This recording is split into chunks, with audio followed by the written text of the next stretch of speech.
کسی پہاڑ کی غار میں ایک اللہ والا رہتا تھا اور اللہ اللہ کرتا تھا ہر وقت. اللہ کی طرف سے کھانا آ جاتا تھا اور وہ کھا لیا کرتا تھا. تو خدا امتحان بھی کرتا ہے، آزمائش بھی کرتا ہے. دعا کیا کرو اللہ ہماری آزمائش نہ فرمائے. ہم لوگ آزمائش کے قابل کہاں ہیں؟ تو اللہ پاک نے جب اس اللہ والے کی آزمائش فرمائی تو 3 دن تک کھانا نہ آیا. 3 روز تک کھانا نہیں آیا. جب نہیں آیا تو بھوک نے ستایا، اور جب بھوک نے ستایا تو پریشانی ہوئی، اور جب پریشانی ہوئی تو دل میں خیال آیا کہ اب میرے لیے سوال کرنا جائز ہو گیا، اب تو میں بالکل بھوک نے تنگ کر دیا مجھے. تو پہاڑ سے نیچے اترے اور جا کر کے ایک مکان پہ سوال کر دیا، اور سوال یہ کیا کہ اللہ نام پہ مجھے کھانا چاہیے. ان گھر والوں نے 3 روٹیاں دے دی. ان گھر والوں نے 3 روٹیاں دے دی اور یہ اللہ کا ولی لے کے چل دیا. تو جس گھر سے 3 روٹیاں ملی تھی ان کے یہاں ایک کتا بھی تھا. وہ اس ولی کے پیچھے پیچھے لگ گیا اور بھونکار قریب تھا کہ کاٹ کھائے پھاڑ کھائے. اللہ کے ولی نے سوچا کہ یہ تو بڑا ظالم کتا پیچھے لگ گیا، 1 روٹی اس کو پھینک دوں، 2 مجھے کافی ہو جائیں گی، یہ اپنا اس کی ہلے لگ جائے گا، مشغول ہو جائے گا، میں نکل جاؤں گا. یہ کتاب کی بات ہے، حدیث کی نہیں. تو نفحۃ الیمن کتاب میں واقعہ یوں لکھا کہ کتا 1 روٹی کھا کے پھر بھاگ کے اس ولی کو مل گیا اور بہت بھونکار کاٹنے کے قریب ہوا. تو پھر اللہ کے ولی نے سوچا کہ یار 1 ہی روٹی کافی ہو جائے گی، یہ تو پھر ظالم پیچھے ہو گیا. اس نے دوسری روٹی بھی اس کو پھینک دی. اللہ کی شان، کتا دوسری روٹی کھا کر کے پھر ولی کے پیچھے پیچھے. اس نے سوچا ایسی روٹیوں سے تو یوں ہی بھلے، وہ تیسری بھی پھینک دی. کتے نے تیسری بھی کھا لی، اور جب تیسری روٹی کھا کے کتا بھونکا، اب ولی کھڑا ہو کر غصے میں آ گیا اور کہنے لگا او کتے تجھے شرم نہیں آتی؟ عربی کا لفظ ہے وَمَعَدِيمُ الْحَيَا، اور بغیرت کمینے، تیرے مالک نے 3 روٹیاں دی تھی، جس دروازے پہ تو رہتا تینوں کھا لی، پھر بھی بھونکتا ہے. 3 روٹیاں میں نے تجھے دے دی پھر بھی بھونک رہا ہے. تو یوں لکھا اس کتاب میں کہ اللہ پاک نے کتے کو بھی زبان دی اور وہ یہ کہنے لگا کہ ولی صاحب ذرا ٹھہرو، خود فیصلہ کرو، تم بے غیرت ہو یا میں بے غیرت ہوں. فیصلہ جناب کریں، میں کتا ہوں، آپ ولی ہیں. جنت کے کھانے کھائے، ارے 3 دن نہ ملا تو آدمی کے دروازے پہ آ کے ماتھا گھسایا، جھولی پھیلائی، بھیک مانگی، مجھ سے قسم لے لو میں کتا ہوں. کئی مرتبہ 8 دن ٹکڑا نہیں ملتا، قسم لے لو اس دروازے کے سوا کبھی کسی دوسرے دروازے پہ نہیں گیا میں.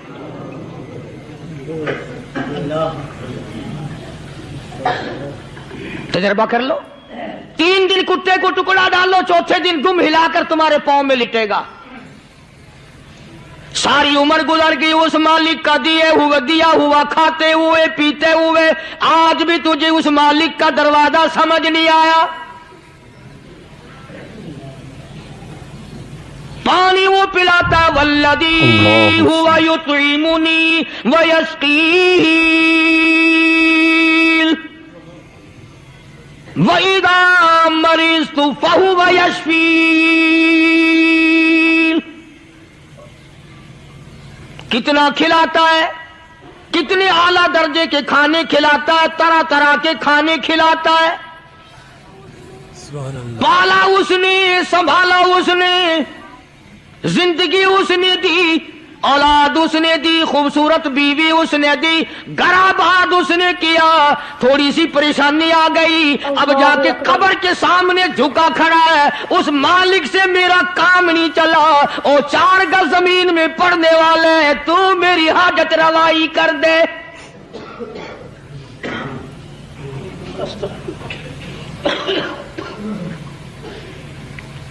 کون سے ولی نے یہ تعلیم دی، کون سے ولی نے یہ ترغیب دی؟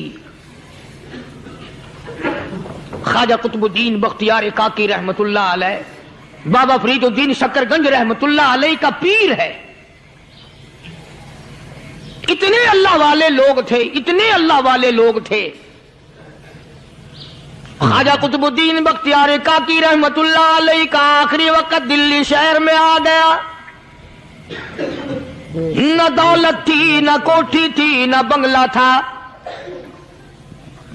فقیری. ہائے ہائے، عجیب بادشاہت ہوتی ہے ان لوگوں کی. بادشاہ ان کے دروازوں پہ آیا کرتے تھے. خواجہ ابو الحسن خرقانی رحمت اللہ علیہ بزرگ گزرے ہیں. محمود غزنوی کا زمانہ ہے. محمود غزنوی مرحوم بادشاہ نیک آدمی تھا. خواجہ ابو الحسن خرقانی رحمت اللہ علیہ کی خدمت میں آیا اور حضرت نے یوں پوچھ لیا، فرمایا محمود 2-4 دن پہلے بھی تو سنا تھا کہ تم ادھر آئے ہو، مجھ سے مل کے نہیں گئے؟ تو کہنے لگا حضرت سرکاری دورے پہ آیا تھا، سرکاری دورے کی لپیٹ میں اللہ والے کی زیارت کو بے ادبی سمجھتا ہوں. اللہ والے کی زیارت کرنے آؤں، کام کوئی اور لے کر آؤں اور اللہ والے کی زیارت کروں؟ میرے نزدیک یہ بے ادبی ہے. فرمایا آج ارادہ کر کے آئے ہو؟ کہ جی ہاں ارادہ کر کے آیا ہوں.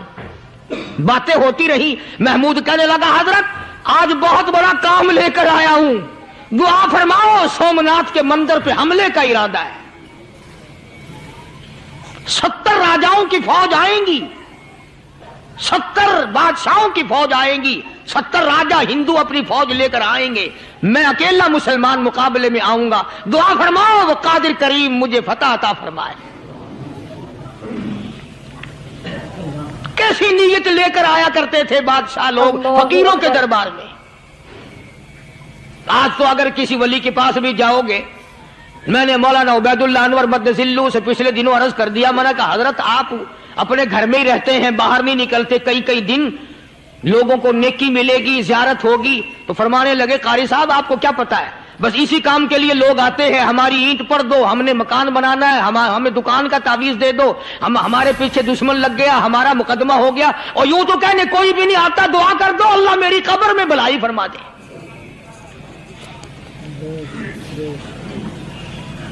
تو محمود غزنوی نے خواجہ ابو الحسن خرقانی سے درخواست کی کہ آپ دعا فرمائیں. اللہ والے نے دعا بھی فرمائی اور اپنا مسلح دے دیا. یوں فرمایا محمود جب مشکل وقت آ جائے اس مسلح پہ کھڑے ہو کر 2 رکعت نماز ادا کرنا.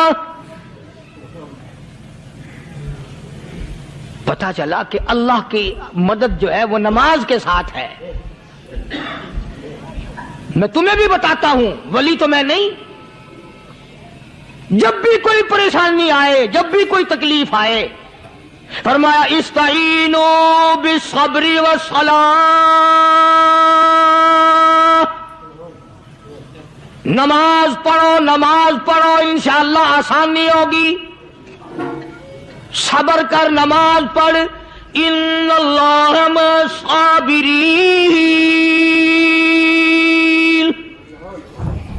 اللہ پاک صبر کرنے والوں کا ساتھی ہے. صبر بھی کرتا جا، نماز بھی ادا کرتا جا. جس سے تیرا بگاڑ ہے یوں بھی سوچتا جا میری طرف سے کوئی ظلم نہ ہو جائے، میں مارا جاؤں گا. چھلا ساتھ لے کر چلا گیا اور اپنی فوج کو لے کر کے سومناتھ کے مندر پہ حملہ کر دیا. مسلمان فوج بڑا سفر کر کے آئی تھی، دور سے آئی تھی، تھکی ہوئی تھی، چور تھی، اتنے حالات نہ تھے، اتنے ہتھیار نہ تھے. 70 راجاؤں کی فوج کے مقابلے میں مسلمانوں کو شکست ہو گئی. محمود غزنوی کو خبر دی گئی بادشاہ شکست ہو گئی. محمود نے 2 رکعت نماز ادا کی. اور یہ بھی بتا دوں اللہ والوں کا اتنا ادب کیا محمود غزنوی نے کہ اس مسلح پہ کھڑے ہو کر نماز نہیں پڑھی، اس کو سر کے اوپر رکھ کے نماز پڑھی. مسلح اللہ والے کا سر پہ رکھ لیا اور نماز پڑھی خدا کی حضور میں. اور پھر سر سجدے میں رکھ دیا. او میرے پروردگار بے نیاز خالق و مالک، میں گناہگار سہی، میں سیاکار سہی، میں تیرا بندہ ہوں. او میرے مولا مقابلہ کفر سے ہے، حق پرستوں کی نہ کی تو نے گر دل جوئی نہیں. نہ دیں گے بت کے مسلم کا خدا کوئی نہیں۔ او میرے پروردگار آج مجھے ذلیل نہ کر، آج میری شکست نہ کر، آج مسلمانوں کو شکست نہ دے۔ اور بے نیاز پروردگار کافر کہیں گے ان کا خدا کہاں گیا؟ بس محمود غزنوی نے اللہ کے حضور میں نماز ادا کی اور دامن پھیلایا اور سر سجدے میں رکھا، وہ اطلاع ملی کہ شکست فتح میں بدل گئی۔ چنانچہ جمعے کا خطبہ محمود غزنوی نے سومناتھ کے مندر کے اندر دیا۔ اس قدر اللہ والوں کو دلچسپی تھی ان معاملات سے کہ قوم کے لیے بھلائی ہو، ملک کے لیے بھلائی ہو، عوام کے لیے آخرت کی دنیا کی بھلائی مقصود تھی۔ خواجہ قطب الدین بختیار کاکی رحمت اللہ علیہ دلی شہر میں رہتے ہیں، بادشاہوں کا زمانہ ہے۔ اللہ اللہ کیا عجیب لوگ تھے۔ آج تو اچھے بھلے دیندار طبقہ نماز پڑھانے والوں کو نماز کے، غسل کے، وضو کے مسائل معلوم نہیں۔ دوستو ایسا وقت تھا، ایسا وقت تھا، سلطان صلاح الدین خلجی رحمت اللہ علیہ کو بادشاہ ہو کر عربی کی بہت بڑی 4 جلدوں میں کتاب ہے ہدایہ بادشاہ صلاح الدین خلجی کو زبان نہیں آتا، اتنی بڑی عظیم کتاب زبان نہیں آتی۔ وہ بادشاہ بھی ہوا کرتے تھے اور ولی بھی ہوتے تھے۔ سلطان عالمگیر رحمت اللہ علیہ بہت بڑا بادشاہ ہو کر، اورنگزیب ہے، عالمگیر ہے، اتنا بڑا عظیم بادشاہ، مگر حضور کریم صلی اللہ علیہ وسلم کی 5000 حدیث پاک اس بادشاہ کو زبان نہیں آتی، اور قرآن کا حافظ تھا، قرآن کا قاری تھا، قرآن کا عالم تھا، قرآن کا مفسر تھا،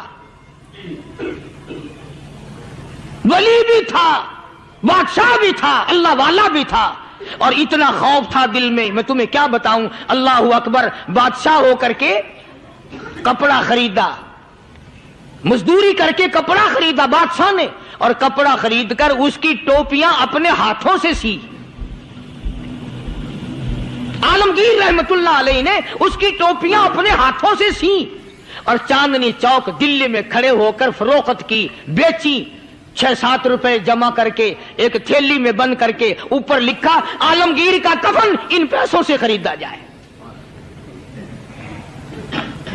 کبھی ہم نے بھی سوچا جو رشوت مارنے والا آدمی ہے، بتاؤ اس کے لیے کفن کہاں سے اچھے پیسے تلاش کر کے لایا جائے گا؟ رشوت کا ہی کفن ملے گا نا۔ جو آدمی ملاوٹ کر کے پیسے کماتا ہے، فنکاری کر کے پیسہ کماتا ہے، دغا اور فریب کر کے پیسے کماتا ہے، تو آج ہمارا کفن بھی صحیح نہیں، کفن بھی دغا والا، فریب والا، ملاوٹ والا۔ بلکہ تم تو کہتے ہو کہ آج کل کھانے کے لیے خالص کچھ نہیں ملتا، میں کہتا ہوں میت کو غسل دینے کے لیے پانی خالص نہیں ملتا۔ یہ جو ہم موٹریں نلکے لگاتے ہیں، یہ پیسے کون سے ہمارے خالص ہیں؟ جو صابن میت کو مل رہی ہیں کون سے پیسوں کا خریدا ہوا ہے؟ جو خوشبو میت کو لگ رہی ہے کون سے پیسوں کی خریدی ہوئی ہے؟ جو کفن پڑ رہا ہے وہ کیسے پیسوں کا کفن ہے؟ اور میں آگے بڑھ کر کے کہتا ہوں جو کندھوں پہ اٹھائے جا رہے ہیں وہ کون سے کتب ہیں، کون سے ابدال ہیں؟ جس نے میت کو غسل دیا ہے کبھی معلوم کیا کہ وہ کتنا بڑا نیک آدمی ہے؟ یہ تو ہمارے آخری وقت کا حال ہے، اور اس طرف کسی کا دھیان نہیں، سوچ نہیں، بچار نہیں، قطعی طور پر اندھے ہو جاتے ہیں۔ او میاں ٹھیک ہے جو کچھ ہو رہا ہے۔ اچھا ایک بات عرض کروں، اللہ تبارک و تعالیٰ کے یہاں جب ہم جائیں گے، اگر اور سارے معاملات کو چھوڑ دو، اللہ پاک یہی پوچھ لے کہ میاں یہ کفن جو پہن کے آیا یہ کیسا ہے؟ یہ جو کفن پہن کے آیا یہ کیسا؟ ہم کیا جواب دیں گے؟